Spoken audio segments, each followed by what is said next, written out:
Assalamualaikum warahmatullahi wabarakatuh. Hello everyone, today I will explain the narrative text material, but before that I want to introduce myself. My name is Aurelia Quinsha and I'm from 8.5. Narrative text is a text that tells a series of events sequentially and connected to each other.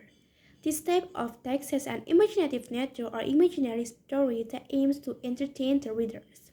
Narrative texts usually present imaginary stories that live in our environment, such as myths, folk tales, legends, and fables.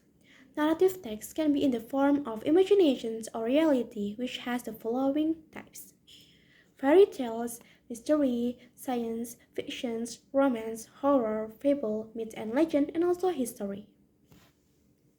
Each type of a text will have a structure that can differ between that text and other texts, just as the structure in narrative text.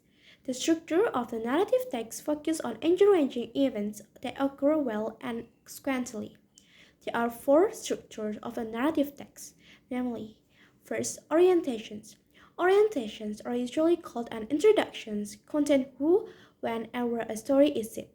Second, complications. Complications tell the story of the beginning of the problem, which caused the peak of the problem, or climax.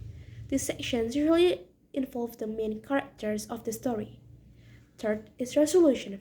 This section is the end of the story or a solution to the problem that occurred. Problem can be resolved for a better or worse, which will make the story end happily or vice versa. Fourth is reorientations. This section is the closing of the narrative text if the resolution cannot close the story.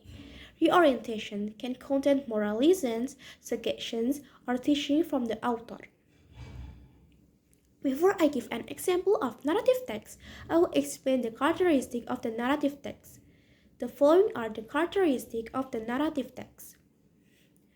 First, is use action verb in the past tense form. For example, said, walk, talk. Second is using certain nouns as pronouns for certain people, animals, and objects in the story. For example, the king, the lion, the princess, the girl, the queen.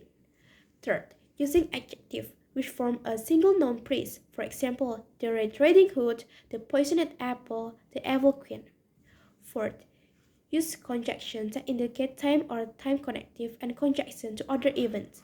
For example, before, after, then, next, soon. The last but not the least, using adverb and adverbial phrase to show the locations of event or occurrence. For example, on the sea, in the mountain, there happily ever after. So that we better understand narrative text, I will give an example of narrative text entitled Prince and the Pea. There was once a prince who was determined to only marry a princess. So he traveled far and went to see angel blue princess. He could never make out if they were a real princess or just saying so. One stormy night, he and his mother were at home when they heard a knock on the door. The prince opened the door, and there stood a girl, dressed, asking to seek shelter. His mother decided to test if she was indeed a princess. She kept a pea under 10 mattress, asking the princess to sleep there. The next morning, the princess woke up complaining that the mattress has been uncomfortable and she couldn't sleep all night. And suddenly, they knew the girl was indeed a princess, for how else would she have been so sensitive to feel the pea under the mattress? Hence, the prince and princess got married and lived happily ever after. Okay, I think that is enough. Sorry if there are any mistakes. Thank you. Wassalamualaikum warahmatullahi wabarakatuh.